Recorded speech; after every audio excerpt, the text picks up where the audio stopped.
अस्सलामु अलैकुम वरहमतुल्लाहि वबरकातुह। जवाब आया ही नहीं। अस्सलामु अलैकुम वरहमतुल्लाहि वबरकातुह। अल्हम्दुलिल्लाहि कफ़ा व सलामुन अला इबादिहिल्लज़ीना इस्तफ़ा, अम्मा बाद, औज़ु बिल्लाहि मिनश शैतानिर रजीम, बिस्मिल्लाहिर रहमानिर रहीम। अर्रहमान अल्लमल कुरान खलक़ल इंसान अल्लमहुल बयान। उलमाए कराम, बुज़ुर्गों, दोस्तों, साथियों, ख़वातीन इस्लाम और प्यारे बच्चों, मैंने सूरह रहमान सूरह नंबर 55 की शुरू की 4 आयतें पढ़ी है। कुरान के ताल्लुक़ से चंद बातें मुझे आपके सामने रखनी है। अल्लाह से दुआ है अल्लाह ताला हम सबको कुरान और सुन्नत पर अमल करने की तौफ़ीक दे, आमीन। बात कहाँ से शुरू करूँ, कहाँ ख़त्म करूँ, ये बात तो समझ में नहीं आ रही है, लेकिन अल्हम्दुलिल्लाह जो भी वक्त मिला हुआ कुछ बातें मुझे आपके सामने रखनी है। बिहार सरकार अगर ये ऐलान कर दे कि जितने हाफिज़ कुरान है सबको सरकारी नौकरी मिलेगी, हाथ उठाइए। बिहार सरकार ये ऐलान कर दे कि जितने हाफिज़ कुरान है सबको सरकारी नौकरी मिलेगी, हर घर में हाफिज़ कुरान होंगे कि नहीं होंगे? तो पैसे के पीछे भागते हैं। जो ना करे बाबू भैया वो करे रुपैया, सबसे बड़ा है पैसा पीर। न बाबू न भैया, सबसे बड़ा रुपैया। मेरे भाइयों, अगर हम और आप हाफिज़ कुरान की तनख्वाह बढ़ा दें, पैसा बढ़ा दें, तो देखिए कितने हाफिज बन जाएंगे, कोई हिसाब नहीं है। नबी सल्लल्लाहु अलैहि वसल्लम के ज़माने में एक सहाबी ने सिर्फ सूरह फातिहा पढ़ी तो 30 बकरी मिली।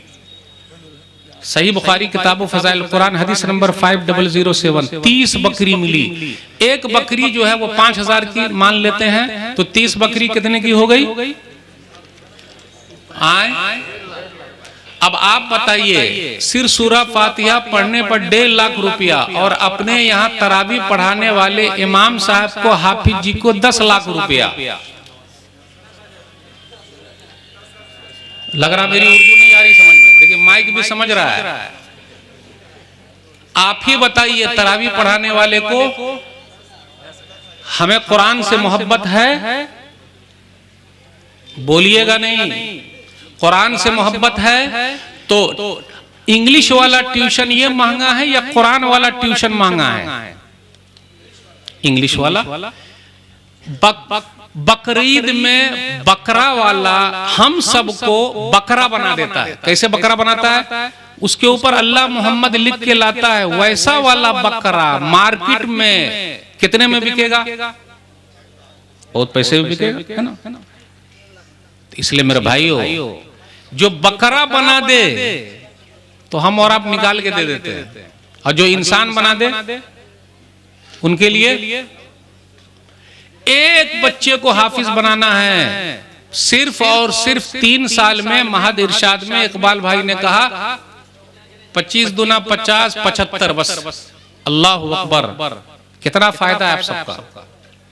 अगर हम और आप कुरान की खिदमत नहीं करेंगे, शेख साहब ने कहा बड़ा अच्छा खिताब था, वो रिकॉर्ड होना चाहिए था, वो किए नहीं। उन्होंने अपनी दर्द सुना दी, बता दिया कुरान के बारे में। अभी जो मैंने तर्जुमा किया लगभग 5-6 साल से कर रहा हूँ, 9वीं बार कुरान छपेगा। 9वीं मर्तबा मैंने खुद कुरान को टाइप किया है। मुझे ये लगता है कि मैं अभी जीरो हूँ। 9 मर्तबा तर्जुमा मुकम्मल करने के बाद भी लगता है जीरो। अल्हम्दुलिल्लाह बंगाली में भी आने वाला है, मराठी में भी आने वाला है, संस्कृत में भी। मैं आप लोगों से कहता हूँ संस्कृत सीखिए, कुरान का तर्जुमा कीजिए, इंशाअल्लाह वो भी हम लोग तर्जुमा करने वाले हैं। संस्कृत अपने भारत की जबान है भाई, तो हम लोग काहे नहीं सीखेंगे? अंग्रेजी में, सब में भी। अगर हम और आप कुरान नहीं सीखेंगे, बस 1-2 पॉइंट बयान करके रुखसत होऊंगा, और कुरान पर अमल नहीं करेंगे, कुरान का पैगाम अल्लाह के बंदों तक नहीं पहुंचाएंगे, तो सुन लीजिए, पटना के अंदर प्रोफेसर राम प्री शर्मा जी हैं। ये कैसा नाम है, कभी सुने आप लोग?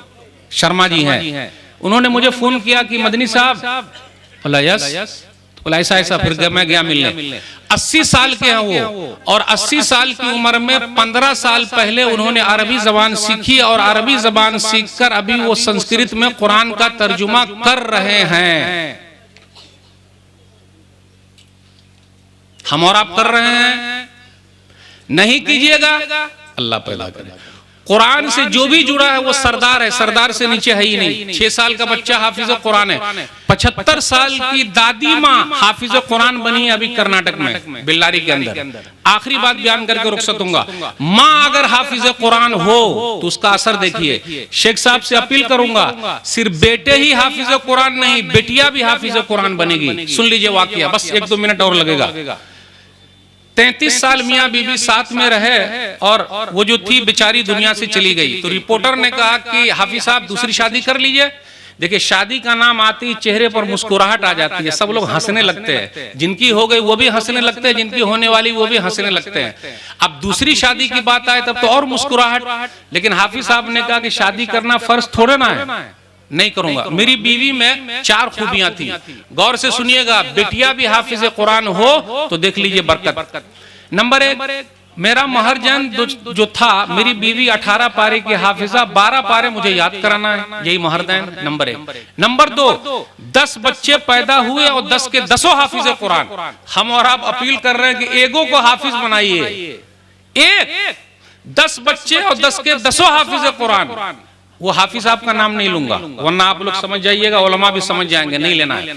ये 10 बच्चों को हाफिज कुरान मैंने नहीं बनाया। हाफिज साहब कहते मेरी बीवी ने घर का पूरा काम करके टाइम निकाल कर 10 बच्चों को हाफिज कुरान बना दिया। मैं आप सबसे अपील करता हूं, मेरी एक रिक्वेस्ट मान लीजिए, सिर्फ एक, ज्यादा नहीं। अपने बच्चों को सूरह फातिहा आप लोग याद करा दीजिए। कितने लोग याद कराएंगे? हाथ उठाइए भाई। सूरह फातिहा अल्हम्दुलिल्लाह रब्बिल आलमीन अपने बच्चों को आप लोग याद करा दीजिए। क्यों? जब तक वो जिंदा रहेगा, कुरान पढ़ेगा, नमाज में सूरह फातिहा पढ़ेगा तो सवाब किसको मिलेगा? अब तो हाथ उठाइए। सूरह फातिहा आप लोग को याद करना, बस छोटी सी रिक्वेस्ट।